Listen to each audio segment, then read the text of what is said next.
મને ભલે ન ઓળખતા હોય, પણ આ ફોટામાં જે આ લોકો છે ને ઉપર કોણ, આ કોઈ ન ઓળખતા, પણ આ લોકો જે છે એને ઓળખો છો?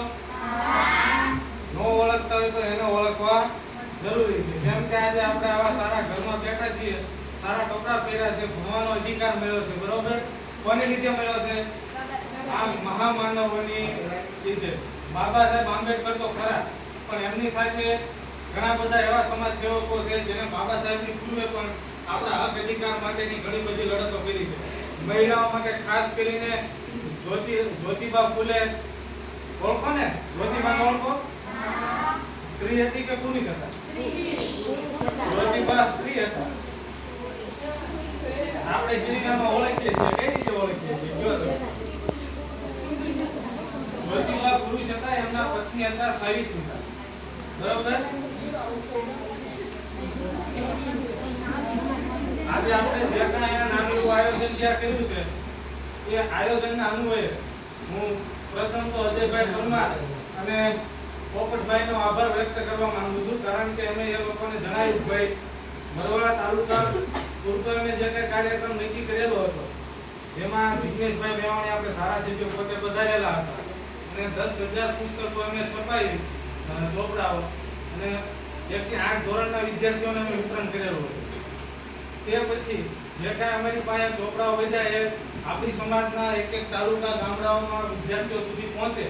અમારી પાસે પડ્યા રહે તો એ કંઈ કામ ના થાય, પણ વિદ્યાર્થી સુધી પહોંચે તો એ ચોક્કસથી કામમાં આવશે. પ્રથમ તો હું તમારી માફી માંગવા માંગુ, કારણ કે સત્ર ચાલુ થઈ ગયા, ભણવાનું ચાલુ થઈ ગયું, એમ છતાંય અમે તમારી સુધી પહોંચવામાં થોડાક અસક્ષમ રહ્યા. ખૂબ લાંબો સમય લાગી ગયો તમારી સુધી પહોંચતા, એટલા માટે. અને પોપટભાઈ અને અજયભાઈનો ખૂબ ખૂબ ફરીથી આભાર વ્યક્ત કરવા માંગુ છું. વિશેષતઃ આ ચોપડા છપાવવા અને વિદ્યાર્થીઓ સુધી પહોંચાડવા એ વિચાર આવવો એ સૌથી મોટી મહત્વની બાબત છે. દરેક વ્યક્તિને આવતો નથી. સમાજમાં ઘણી જગ્યાએ મોટા મોટા કાર્યક્રમો થાય છે શિક્ષણને લગતા, બરોબર? મોટી મોટી સંસ્થાઓ જોડાય છે, હોદ્દેદારો જોડાય છે અને કાર્યક્રમો કરે છે. વિદ્યાર્થીઓ સુધી શિલ્ડ આપે છે, મોમેન્ટો આપે છે, મેડલ આપે છે અને વિદ્યાર્થીઓ જે તે સમયે લઈને ખૂબ ખુશ પણ થતા હોય, પરંતુ એ ખુશી ખૂબ ઊંચી હોય છે.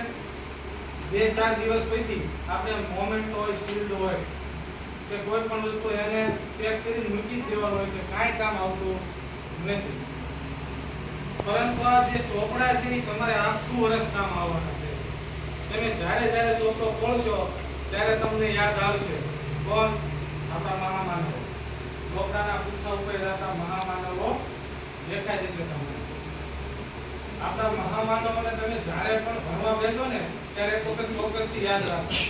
જે લોકોને એવું થતું હોય કે મને યાદ નથી રહેતું કે મારા ઘરની આ તકલીફ છે, બોલી તકલીફ છે, ભણવામાં હું બહુ કાચો છું, તો એવા સમયે ચોક્કસથી એકવાર બાબા સાહેબ આંબેડકરને યાદ કરજો. બાબા સાહેબ આંબેડકરે કેટલી તકલીફોનો સામનો કર્યો હતો ખબર છે તમને? તમે બધા ભણવા જાઓ તો સ્કૂલમાં ત્યારે ક્લાસની અંદર બેસો છો કે બહાર? અંદર બેસો છો ને? બાબા સાહેબ આંબેડકર છે બારી બેઠો. પાણીના માટલામાંથી સ્કૂલમાં પાણી નતા પી શકતા. બ્લેક બોર્ડ હોય, ચોક હોય તો એક વખત એવું થયેલું કે કોઈ દાખલો એમના શિક્ષકે ગણાયો હોય છે સ્કૂલમાં, વિદ્યાર્થીનો પછી બીજો દાખલો આપ્યો છે, આ દાખલો સોલ્વ કરે તો ત્યાં જે કઈ વિદ્યાર્થીઓ ક્લાસની અંદર સવારના જાતિના વિદ્યાર્થીઓ બેઠા હતા એ લોકો કોઈ ન આવડે. બાબા સાહેબે બાઈક ઉભા કીધું મને આવડે. એટલે બાબા સાહેબ આંબેડકરને બોલાય કે આ લોકો કરો સોલ્વ. એટલે બાબા સાહેબ એ ચોક લઈને બ્લેક બોર્ડની અંદર દાખલો સોલ્વ કર્યો. પછી શું થયું ખબર? એ બ્લેક બોર્ડ અને એ ચોક એ બે એના શિક્ષકે બહાર ફેંકી દીધા. કેમ? અશુદ્ધ થઈ ગયા. આટલી બધી આ પરીક્ષા લીધી આપણી આવી. અને અત્યારના સમયમાં આપણે ક્લાસરૂમની અંદર બધાની સાથે બેસીને ભણી શકીએ છીએ, જમી શકીએ છીએ. કોઈ આપણને કહી શકે છે બહાર જતા રહ્યો? નથી કહી શકતા ને. કોના પ્રતાપે? ડોક્ટર બાબા સાહેબ આંબેડકરના પ્રતાપે. એટલે જ્યારે જ્યારે ભણવા બેસો, લખવા બેસો ત્યારે ચોક્કસથી બાબા સાહેબ આંબેડકરને યાદ કરવા. ભગવાન, માતાજી બધાને જેને જે માનતા હોય બધાના પોતપોતાનો વિષય છે, બરોબર? શ્રદ્ધામાં રહેવું, અંધશ્રદ્ધામાં રહેવું, આસ્તિક રહેવું કે નાસ્તિક રહેવું, પણ આ બધાની સાથોસાથ આપણા મહામાનવોને ચોક્કસથી યાદ રાખવા જોઈએ. જ્યારે આપણી પાસે પહેરવા માટે કપડું નહોતું ત્યારે આપણા મહામાનવોએ આપણને પહેરવા કપડા દીધા. હક અધિકાર બધું ડોક્ટર બાબા સાહેબ આંબેડકરે દીધું છે, એટલે એનીથી મોટું આપણી માટે બીજું કોઈ હોઈ શકે નહીં. આપણી સમાજમાં એવું નથી કે ફક્ત ડોક્ટર બાબા સાહેબ આંબેડકર છે. તમે ઉધમસિંહનું નામ સાંભળ્યું છે? સરદાર ઉધમસિંહ 1919 ની અંદર જલિયાવાલા બાગની અંદર એક હત્યાકાંડ થયો હતો, જેની અંદર 1500 થી 1600 લોકોની હત્યા કરી હતી. જનરલ ડાયરે ગોળીબાર કર્યો તો એક નાનો એવો રસ્તો હતો, એની અંદરથી એન્ટ્રી લઈ શકાય. શીખ લોકો રહ્યા એ શાંતિથી, જે રોલેટ એક્ટ આવ્યો તો ભારતની અંદર, એના વિરોધમાં શાંતિથી બેઠા હતા મૌન રીતે. અને કંઈક એમનો એક ધાર્મિક પ્રસંગ હતો, એના અનુસંધાને પણ એ લોકો બેઠા છે. કોઈ પણ પ્રકારનો વિરોધ નતો, વિરોધ પ્રદર્શન નતું કોઈ પ્રકાર. એમ છતાં જનરલ ડાયરે ત્યાં ચારે બાજુથી બાગ ઘેરી લીધું. એક જ એન્ટ્રી ગેટ હતો. એ એન્ટ્રી ગેટથી સેનાની એન્ટ્રી કરાવી અંદર. એ સેનાની અંદર પણ આપણા જ ભારતીય સૈનિકો હતા. અધિકારીઓ હતા એ અંગ્રેજ હતા, પણ સૈનિકો હતા કોણ હતા? આપણા ભારતીયો જ હતા, બીજા કોઈ નતા. ત્યાંથી એન્ટ્રી કરી જલિયાવાલા બાગની અંદર, અને ત્યાં અંધાધૂંધ ગોળીબાર કર્યો અને 1500 થી 1600 લોકો, જે શીખ લોકો હતા, એમના મૃત્યુ થયા. આજે તમે જલિયાવાલા બાગમાં જાઓ તો એની દિવાલો ઉપર ગોળીઓના નિશાન છે. ત્યાં એક કૂવો છે, એ કૂવો આખો રાશોનો ભરાઈ ગયો, કેમ કે લોકો બચવા માટે કૂવાની અંદર પડ્યા હતા. અને એ જલિયાવાલા બાગની અંદર એક નાનો યુવાન છોકરો 10-12 વર્ષનો હાજર હતો, અને એને આ બધું જોયું હતું પોતાની નજરે નજર. અને યુવાને તેથી ત્યાં લોહીથી લથપથ માટીને પોતાના કપાળે ચડાવી અને તેજીને સોગંદ ખાધા હતા કે જે જનરલ ડાયર અને જે જનરલ એડવાયર, આ બે જે કંઈ અહીંયા ગોળીબાર કરાયો છે અને ઓર્ડર કર્યો છે, એ બેને એના દેશમાં એના ઘરમાં જઈને માર્યું. સમય સંજોગોના કારણે 1927 ની અંદર જનરલ ડાયર તો મૃત્યુ પામે છે કુદરતી રીતે, પરંતુ એક યુવાન જનરલ એડવાયરના સન્માન સમારોહની અંદર જાય, પુસ્તકની અંદર પિસ્તોલ સંતાડે, અને જ્યાં એનું સન્માન થતું હોય, જે સ્ટેજ ઉપર સન્માન થતું હોય, એ જ સ્ટેજની ઉપર ચડી અને જનરલ એડવાયરને ગોળી મારી દીધી. 3 ગોળી મારીને એની હત્યા કરે. ચાહે તો ભાગી શકતો હતો, પણ ભાગ્યો નહીં, ત્યાં સરેન્ડર કરી દીધું. આખા વિશ્વની અંદર એનું નામ ફેલાય છે.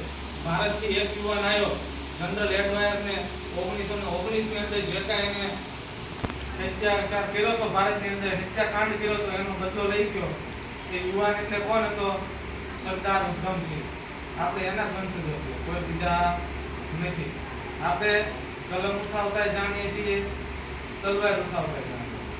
એટલે આપણા મહામાનવોનું રક્ત આપણી અંદર દોડે છે. ભીમા કોરેગાંવનો ઇતિહાસ પણ તમે બધા જાણતા હશો. વિશેષ એના વિશે મારે વધુ કાંઈ એવું નથી, પરંતુ આ તકે હું રાષ્ટ્રીય દલિત અધિકાર મંચ બોટાદ જિલ્લા પ્રમુખ કીર્તિભાઈ ચાવડા અને ઉપપ્રમુખ પ્રવીણભાઈ ડોડિયાનો હું ખૂબ ખૂબ આભાર વ્યક્ત કરવા માંગુ છું. પહેલા જ કહ્યું એમ, મોમેન્ટો આપે, લોકો શિલ્ડ આપે, આ બધી વસ્તુ આપણે સાચવીને ઘરે તો રાખી શકીએ છીએ, પણ આગળ એને કાંઈ વધુ કામમાં લઈ શકતા નથી. પણ પુસ્તકો, ચોપડાઓ છપાવવા, વિદ્યાર્થીઓ સુધી પહોંચાડવા, તો એમના રોજિંદા જીવનમાં ચોપડાઓ કામ આવશે, એમના અભ્યાસમાં કામ આવશે. વિદ્યાર્થીના મા બાપ સગવડતાવાળા હોય, ના પણ હોય, તો એ લોકો 5 ચોપડાની જરૂર હોય, પણ એ લોકો ના લઈ શકતા હોય, તો એવા સમયે એક વિદ્યાર્થી, ફક્ત અમારો બરવાળા તાલુકા નહીં, પરંતુ આપણા વઢિયારા સમાજની અંદર એ સિવાય 52-84 માં પણ જ્યાં વિદ્યાર્થીઓ ભણે છે, અને જ્યાં પહોંચી શક્યા ત્યાં સુધી અમે આ ચોપડાઓનું વિતરણ કર્યું છે, પહોંચાડ્યા છે. એટલા માટે વિશેષ હું કીર્તિભાઈ ચાવડા અને પ્રવીણભાઈ ડોડિયા સહિત આખી ટીમનો ખૂબ ખૂબ આભાર વ્યક્ત કરવા માંગુ છું. અજયભાઈ અને પોપટભાઈનો પણ આ તકે હું ખૂબ ખૂબ આભાર વ્યક્ત કરવા માંગુ છું. જય ભીમ, નમો બુદ્ધાય.